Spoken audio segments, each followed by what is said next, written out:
Hello friends. आज हम देखने वाले हैं एक्शन थ्रिलर इस जॉनर से भरे द इक्विलाइजर मूवी को। कहानी के फर्स्ट सीन में हम देखते हैं कि एक यंग गर्ल काफी सेंसियस तरीके से ड्रेसअप होकर वॉशरूम से बाहर निकलती है। उसे वहां बैठा एक आदमी देख रहा होता है। कुछ वक्त बाद वो लड़की होटल के बाहर खड़े एक लग्जरियस कार की तरफ चली जाती है। वहां खड़ा एक रिच पर्सन उसको हंसते हुए रिसीव कर कार में बिठाकर कहीं ले जाता है। दूसरे दिन उसी लड़की की मुलाकात वहां बैठे उस आदमी से होती है जो उसे पिछले दिन देख रहा था। बातों बातों में उन दोनों में अच्छी पहचान बन जाती है। कुछ वक्त बाद वो दोनों वॉक पर चले जाते हैं। तभी वहां एक कार आती है जिसमें से दो लोग काफी गुस्से से बाहर उतरते हैं और उस लड़की को एब्यूज करते हुए तुमने कल रात उस कस्टमर से क्या किया ये पूछने लगते हैं। फिर उनमें से एक आदमी उस लड़की के सर पर गन रखकर उसे जबरदस्ती कार में बिठाकर वहां से निकल जाते हैं। उस बाहर खड़े आदमी को ये सब क्या हो रहा है ये कुछ भी समझ में नहीं आता। फिर हमें दिखाया जाता है कि वो होटल में बैठा आदमी एक जमाने में टॉप सीक्रेट कमांडो था। वो अपने काम से इतना ऊब चुका था कि उसने जानबूझकर खुद को मरा हुआ दिखाकर इस नई जिंदगी को अपनाया था। अब वो एलन नाम से जाना जाता था और एक वेयर हाउस में जॉब करता था। वही वो मेरे नाम की लड़की एक एस्कॉर्ट थी और उसे कुछ एजेंट्स वहां किसी दूसरे स्टेट से जबरदस्ती पकड़कर लाए थे। कल के घटना के बाद जब एलन अपना काम खत्म कर उसी होटल में कॉफी पीने जाता है तब उसे वहां का एक टेंडर बताता है कि मेरी को किसी ने काफी बुरी तरीके से मारा है और वो मेडिकल सेंटर में अंडर ट्रीटमेंट है। एलन वहां मेरी से मिलने जाता है तब उसे वो काफी घायल और बेहोश हालत में दिखती है। मेरी की दोस्त ऐश उसे बताती है कि मेरी को कोस्टारिका से जबरन पकड़कर यहाँ लाया गया था। उससे यहाँ कुछ एजेंट्स गलत काम करवाते थे। एक काम न करने पर वो उसके घर वालों को मार देंगे ऐसी धमकियां देते थे। 2 दिन पहले जब वो एक कस्टमर संग रात बिताने गई थी तब उस आदमी ने उसे काफी गंदी तरीके से अब्यूज किया। ये सब सहन न होने पर मेरी ने उसके प्राइवेट पार्ट को चोट पहुंचाई जिस वजह से हमारे एजेंट ने उसकी हालत की है। उसने अपनी पूरी स्टोरी एक ऑडियो सीडी में रिकॉर्ड की है जिसे वो एलन को देती है। वो सीडी लेकर एलन अपने घर आकर सुनता है। न चाहते हुए भी एलन को फिर से अपने अंदर के मरे हुए सीक्रेट कमांडो को जगाना पड़ता है क्योंकि वो मेरी को जस्टिस दिलाना चाहता था। इसलिए वो अपने सोर्सेज से मेरी के एजेंट तक पहुंच जाता है। उनसे मिलकर वो उन्हें $20,000 देता है और उनको बोलता है इन पैसों के बदले तुम मेरी को हमेशा के लिए भूल जाओगे। वो एजेंट काफी गंदी तरीके से एलन का ऑफर रिजेक्ट करता है। साथ ही वो बोलता है उस लड़की के लिए अब $20,000 एक काफी बड़ी रकम है। अब उसकी हालत क्या है वो जाकर देखो, उसके लिए कोई $20 भी नहीं देगा। ये सुनकर एलन वो पैसे अपने जेब में रखकर वहां से जाने निकलता है। वो जैसे ही डोर के पास जाता है वो उसे अंदर से लॉक कर देता है। फिर वो पीछे मुड़कर सिर्फ एक नजर घुमाकर उस रूम में कितने लोग हैं, उनके हाथ में कौन से वेपन से उनका अंदाजा लगाता है।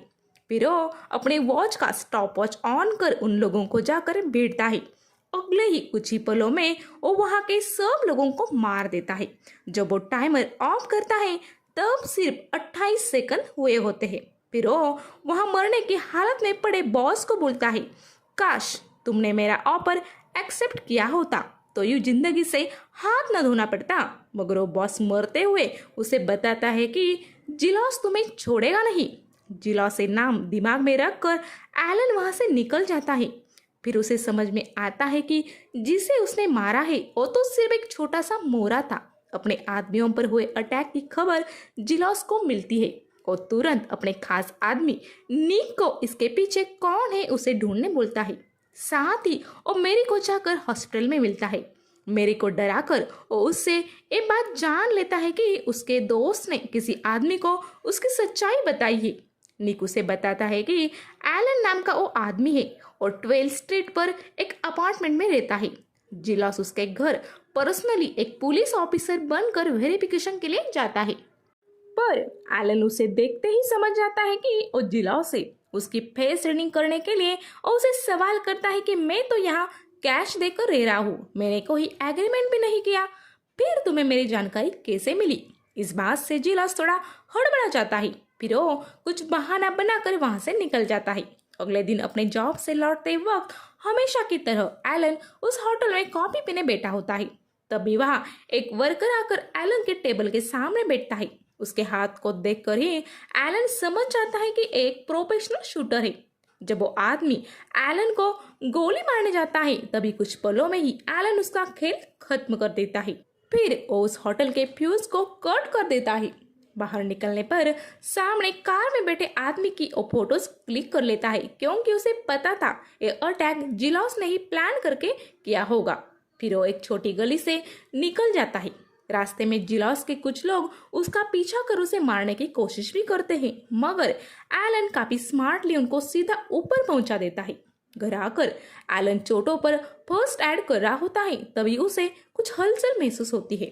फिर वहां जिलॉस के आदमी गन लेकर आ जाते हैं। बाथरूम में जब वो जाते हैं तब उन्हें वहां सिर्फ टैब ओपन दिखता है, मगर वहां कोई नहीं होता, तो उस घर से लौटने लगते हैं। तभी वहां जिलॉस आ जाता है। वो वहां पड़े एक खाली मेडिसिन बॉटल और एक ट्रेन टिकट के कूपन को देखते हुए समझ जाता है कि एलन ने ये चीजें सिर्फ हमें बहकाने के लिए रखी है। वो जरूर यही पास में है और हमें देख रहा है। असलियत में होता भी वैसे ही है। एलन एक सीक्रेट रूम में बैठकर अपने टैबलेट से उन लोगों की मूवमेंट्स ट्रैक कर रहा होता है। कुछ वक्त बाद जिलॉस अपने लोगों संग वहां से लौट जाता है। अगले दिन एलन अपने पुराने दोस्त के घर जाकर उसे जिलॉस की उसने क्लिक की हुई तस्वीर दिखाता है और जानकारी पूछता है। शाम को वो दोस्त उसे जिलॉस के बारे में डिटेल्स देते हैं कि वो रशियन मिलिट्री में काम करता था। उसका असली नाम सोल्वियन कियो है। वहां से उसे अमेरिकन आर्मी ने बंदी बनाकर यहाँ लाया था। वो काफी शातिर और डेंजर आदमी है, जिस वजह से वो तुरंत पुलिस के चंगुल से भाग निकला और आज वो यहाँ का एक बड़ा माफिया है, जिसे सब लोग जिलॉस बुलाते हैं। अगर वो तुम्हारे पीछे है तो तुम्हें काफी अलर्ट रहना होगा। ये डिटेल्स लेकर एलन उसके एक खास आदमी के घर चला जाता है। फिर वो उससे जिलॉस के अड्डे का लोकेशन पूछता है। शुरुआत में तो वो आदमी उसे कुछ नहीं बताता, मगर जब एलन उसको कार में बंद कर उसका दम घुटाता है तब वो उसे अड्डे पर ले जाने को रेडी होता है। एलन वहां उसके साथ चला जाता है। वहाँ काफी लोग वेपन संग बैठे होते हैं। वहाँ काफी कैश ड्रग्स भी होते हैं। जब वहाँ के लोग एलन कौन है इस बारे में इंक्वायरी करते हैं तब उन्हें मैं न्यू ज्वाइन हुआ हूँ ऐसा बोलता है, मगर एक आदमी को शक हो जाता है और वो एलन पर गन रोक देता है। स्मार्ट एलन कुछ पलों में ही उसे खत्म कर वहाँ के गार्ड्स को मार देता है। फिर वो वहाँ के वर्कर्स में कैश बांट देता है और ड्रग्स के फोटोज FBI को भेज देता है। अपने बड़े नुकसान की वजह से अगले ही दिन जिलॉस एक बड़े होटल में एलन को डिनर के लिए इनवाइट करता है। तब उसे वहां एलन बताता है कि तुम्हारे रशियन बॉस को बोलो कि वो यहाँ के सब इलीगल काम बंद करे। मैं भी रुक जाऊंगा, नहीं तो फिर तुम सबको अपनी जान से हाथ धोना होगा। तब गुस्से में जिलॉस उसे बताता है कि अब तुम मुझे और डैमेज नहीं कर पाओगे। उसी रात एलन एक ऑयल डिपो चला जाता है जो जिलॉस का होता है और वो इलीगली उस ऑयल को बेचता था। एलन वह बॉम्ब प्लांट कर उस पूरी जगह को उड़ा देता है। इतने बड़े नुकसान की खबर सुन जिलॉस अपने आदमियों को एलन के वर्क लोकेशन जाकर उसके दोस्तों को होस्टेज बनाने बोलता है। फिर वो एलन को बताता है कि अगर तुमने मेरी बात नहीं सुनी तो हर 10 मिनट में तुम्हारा एक एक कलीग मरेगा। एलन ने खबर सुनते ही भेस बदलकर बॉस से अपने वर्क लोकेशन जाने निकलता है। वहां जाकर वो वहां आए गुंडों को बहकाकर एक एक कर मार देता है। तभी वहां जिलॉस भी अपने लोगों संग आ जाता है। तभी वहां की लाइट्स अचानक ऑफ होने लगते हैं और डोर्स भी बंद हो जाते हैं। एक एक कर काफी स्मार्ट तरीके से एलन उन सबको खत्म कर देता है और अपने सभी वर्कर्स को बचा लेता है। फिर वो मॉस्को जाकर जिलॉस के बॉस बेल्जियम के घर में घुस जाता है। वो वहाँ के इलेक्ट्रिक सर्किट में कुछ सेटिंग कर उसे शॉक देकर मार डालता है। जब बेल्जियम तड़प कर मर रहा था तब एलन वही बैठकर उसे बोलता है, मैंने जिलॉस को मैसेज दिया था कि तुम्हारे अमेरिका में चल रहे इलीगल धंधे बंद करो या फिर अपनी जान से हाथ धो बैठो। फिर वो वहां से वापस अमेरिका आ जाता है। इस तरह वो अकेले ही इतने बड़े माफिया गैंग को खत्म कर देता है। कुछ दिनों बाद उसे मेरे आकर बोलती है, जो उसे बताती है कि उसे किसी NGO ने $20,000 दिए हैं और साथ ही एक कोस्टा रिका जाने का एयर टिकट दिया है। तब उसे एलन बताता है कि तुम्हारे दोस्त ने मुझे एक सीडी दी थी जब तुम हॉस्पिटल में थी मैंने वो डिटेल्स एक एनजीओ को दी थी, शायद उन्होंने ही तुम्हें मदद की होगी। फिर मेरी थैंक्स बोलकर वहां से निकल जाती है और एलन अपने घर जाने लगता है। हमें पता चलता है कि मेरी को मदद किसी एनजीओ ने नहीं बल्कि एलन ने ही की है। कुछ दिनों बाद हम देखते हैं कि एलन एक सोशल साइट्स पे कुछ मैसेज पढ़ रहा होता है जिनमें से एक इंसान को मदद करने वो निकल पड़ता है और यही ये फिल्म खत्म हो जाती है। तो दोस्तों, अगर मेरा अंदाज पसंद आए तो चैनल को प्लीज सब्सक्राइब करें, साथ ही आपका सजेशन, फीडबैक और मूवी रिक्वेस्ट कमेंट बॉक्स के जरिए मुझ तक जरूर पहुंचाएं। अब वक्त है आपसे विदा लेने का। Good bye.